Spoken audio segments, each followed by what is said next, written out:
Welcome to part 11 of birth pains and how they increase.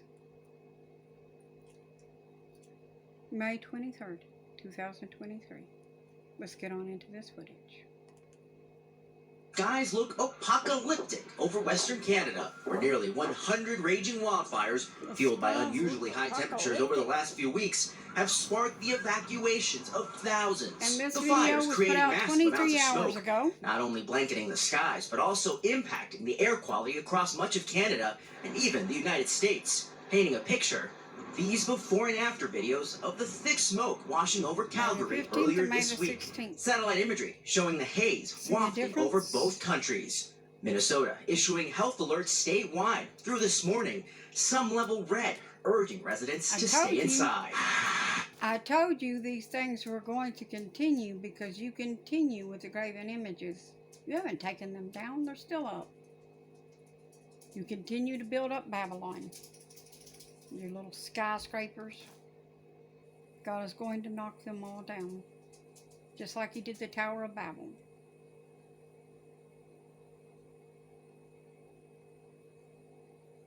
And he's going to use evil men to do it. I hope you're getting prepared for that.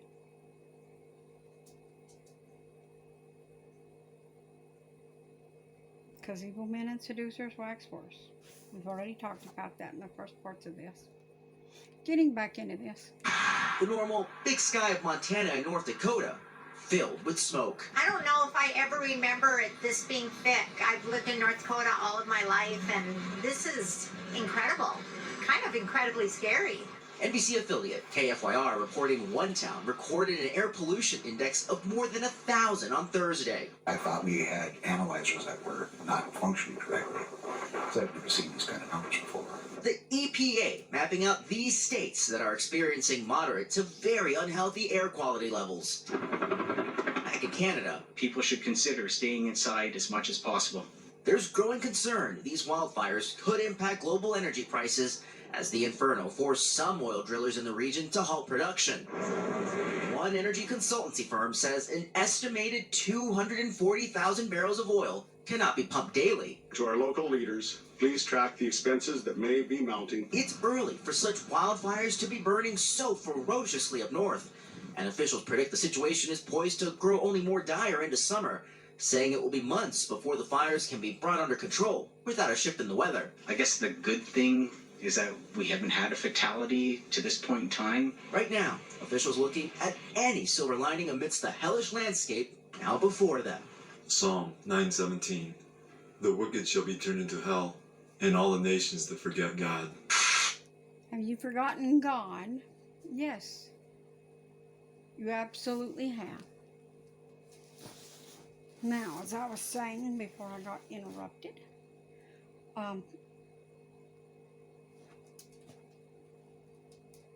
do you not see how you have left God? No, you don't see it because you're not reading your word. Oh, that's right. You're not reading the word, the King James Version of the Bible that speaks against sin. You don't want to do that. They worked through the night, battling a wildfire that had spread over 8,000 hectares. Spain's military emergencies unit has been spraying water on the flames and trying to create firewalls. Strong winds here in Extremadura, near the border with Portugal, have made their task harder. Hundreds of people from 3 villages have been displaced. But local authorities say they're hopeful better weather conditions could help control the wildfire soon. After 3 years of below-average rainfall, Spain's already seen multiple wildfires this year. 3 years of below average rainfall. Wonder what that's called. Oh yes, I believe that's a drought.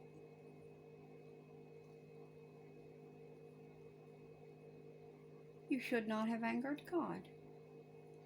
You should have kept his commandments. The drought was made worse by temperatures in April that are normally seen at the height of summer. Last year, according to the European Forest Fire Information System, nearly 500 separate fires destroyed a record 307,000 hectares in Spain. The fire, which started on Wednesday, is being blamed on arsonists. Spain's environment So we minister got has Canada echoed and scientists Spain now in that are saying the burning. country is experiencing more frequent and intense events as a result of the climate emergency. There are two key prophecies concerning Jesus' signs of his coming and the end of the age that are crucial to discerning that we are living in the last days. The first prophecy. Do you see how these things are converging all together? I had prophesied this to come. I said that it's even wrote down. I even put it on Facebook, the written prophecy, so you could see when it was written. And I took a photo of it and I put it on Facebook. Here's the thing.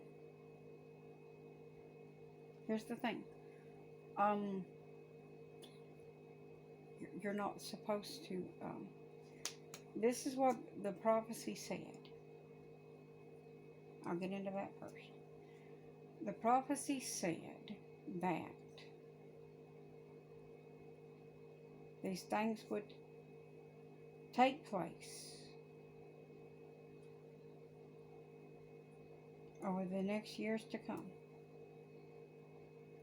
and that the things would not even get over with before a new one would start, that they would converge together and be playing out at the same time around the world. These things would be happening. Are we not seeing that? Still want to call me a false prophet? I think you better check with Jesus before calling his prophets false. You know, this could be why plagues are visiting many of your houses right now, of the people that I know personally. Don't expect them not to continue until you have apologized for what you have done. Till you have confessed your faults and apologized and stopped the evils you are doing against the prophet of God. Yeah, God knows what you're doing. He sees you. And I will not pray for him to raise his hand up off of you until you have complied with what he has told you to do. Come out of your sin. Get rid of your graven images and put God first. Put Jesus first in all that you do. Getting back into this. Prophecy is found in Matthew 24:8. All these are the beginning of birth pains. Jesus was likening last days events to a woman in labor. As the labor progresses, the pains increase in both frequency and intensity until the baby finally comes. This is how end-time signs such as wars, famines, pestilences, and earthquakes will occur. They will become more frequent and more intense as we get closer to Jesus' return. The second prophecy is in Luke 21:28. Now when these things begin to happen, look up and lift up your heads, because your redemption draws near. Notice. That's Luke 21:28.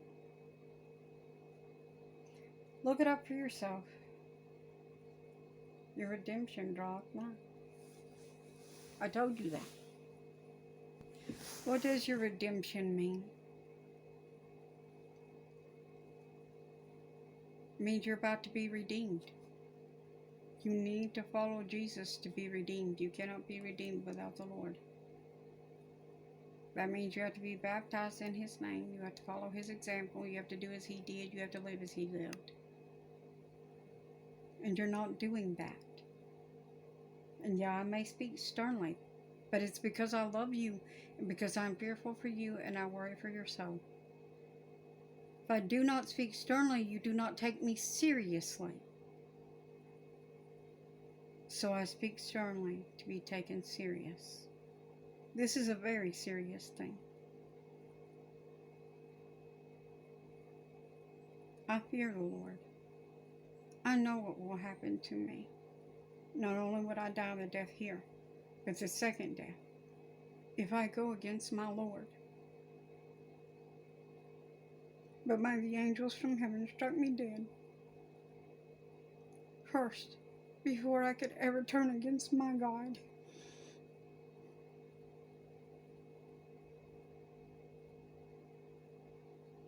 Because I do not want to do it. It is not in my heart, and from the abundance of the heart the mouth speaketh. It is not in my heart to turn against Jesus, ever.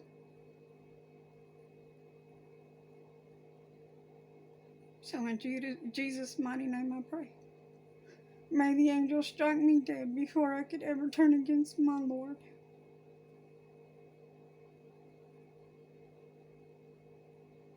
I can't be away from him for eternity. I can't. Just the idea of it vexes my soul to the bottom. I cannot stand the thoughts of being separated from my Lord. Even if I have to sit at his feet.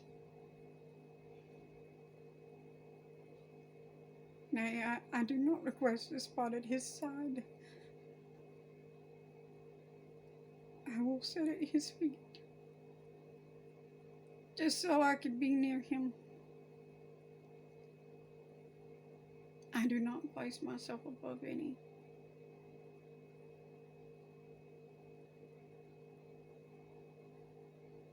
And I will not try to take a place that is not reserved for me.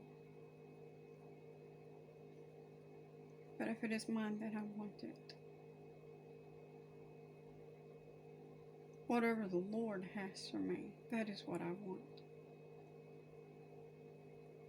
The place that he has reserved for me. I don't want what belongs to you or what belongs to any other.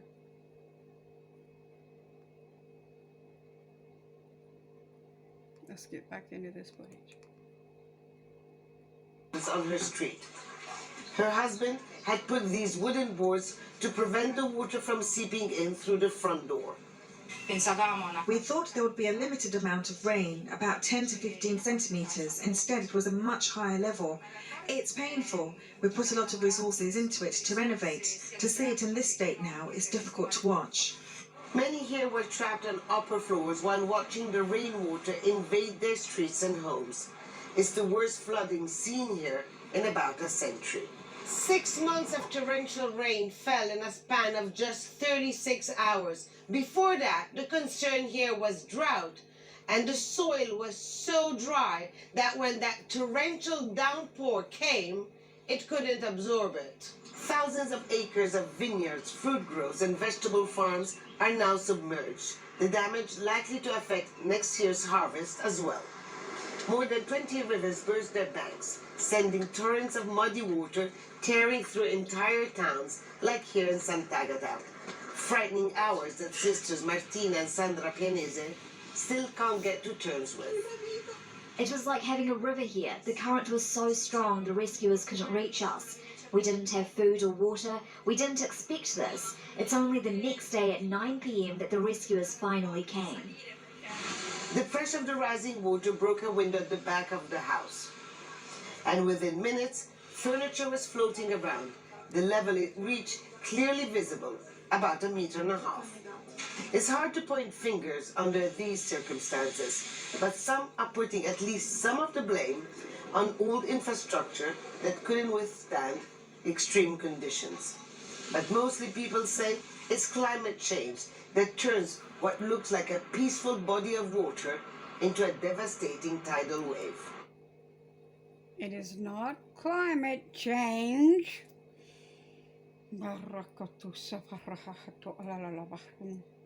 Lord, every time they call this climate change, smite them with something else. In the name of Jesus, I ask this be done.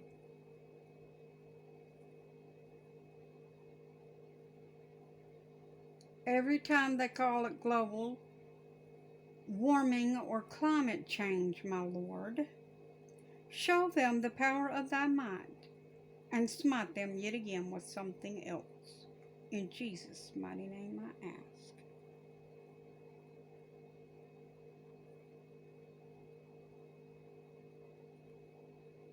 As the Lord commands, I do. Jesus said a sign of his return would be more frequent and more intense weather, as we read in Matthew 24, 7 and 8. And there will be famines, pestilences, and earthquakes in various places. All these are the beginning of birth pains. Pestilence is the Greek word loimus, which means a plague. Definition of a plague is any large-scale calamity, especially when thought to be sent by God. God has used plagues in the form of extreme weather in the past, and will again in the future. The 7th plague on Egypt was hail. Don't forget about the famine in Joseph's time. One of the biggest is the flood in the book of Genesis. In the future, during the 7-year tribulation, God will once again use extreme weather in the form of pestilence as judgment. In Revelation 16:21, See you in the next part.